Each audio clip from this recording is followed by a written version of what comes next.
আসসালামু আলাইকুম। Hello everyone, welcome back to my channel. আশা করছি আপনারা সকলে অনেক ভালো আছেন। আজকের পর্বে আমাদের রেসিপি হলো খুবই স্বাস্থ্যের জন্য উপকারী একটি রেসিপি। ছোট কিংবা বড় সকলেই খেতে পারবে, বিশেষ করে ডায়াবেটিস যাদের আছে তাদের জন্য খুবই উপকারী। এই রেসিপিটি ওজন কমাতে সাহায্য করে। চলুন দেখে নেওয়া যাক। বিসমিল্লাহির রহমানির রহিম।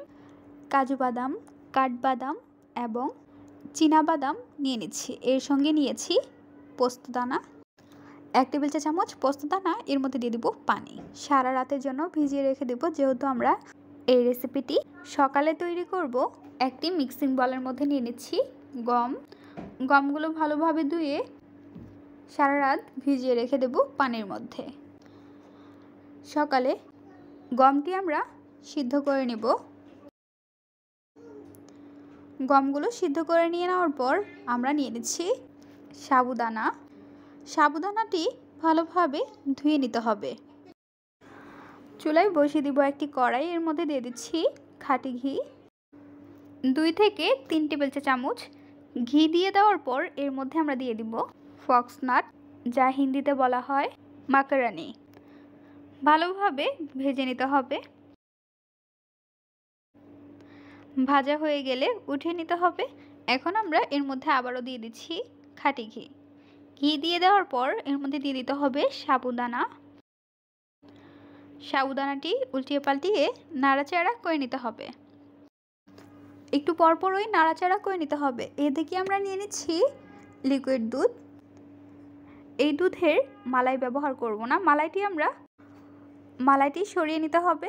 লিকুইড দুধ দিয়ে দিচ্ছি। জাল করে রাখা লিকুইড দুধটি দিয়ে দেওয়ার পর নাড়াচাড়া করে নিতে হবে। এখন আমরা এর মধ্যে দিয়ে দিব গমগুলো দিয়ে দেওয়ার পর নাড়াচাড়া করে নিতে হবে।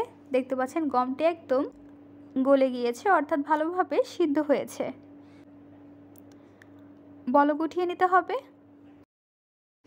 দিয়ে দিচ্ছি স্বাদ অনুযায়ী লবণ এবং চিনির পরিমাণ আপনারা আপনাদের পরিমাণ অনুযায়ী দিয়ে দিবেন। ভালোভাবে নাড়াচাড়া করে নিতে হবে এবং মিডিয়াম ফ্লেমে রেখে তৈরি করে নিতে হবে। এখন আমরা এর মধ্যে দিয়ে দিচ্ছি কাজু বাদাম এবং চীনা বাদাম। বাদামগুলো ব্লেন্ড করে নিয়েছি। সবশেষের মধ্যে দিয়ে দিচ্ছি ফক্সনাট। উল্টিয়ে পাল্টিয়ে নাড়াচাড়া করে নিতে হবে। 2 থেকে 3 মিনিটের মতো নাড়াচাড়া করে বলক উঠিয়ে চুলাটি অফ করে নিতে হবে। এখন আমরা নামিয়ে পরিবেশন করে নিব। তৈরি হয়ে গেল মজাদার একটি হেলদি রেসিপি। এই রেসিপিটি সকলেই খেতে অনেক বেশি পছন্দ করবে। যারা এখনও এই রেসিপিটি ট্রাই করেননি তারা একবার হলেও ট্রাই করে দেখবেন।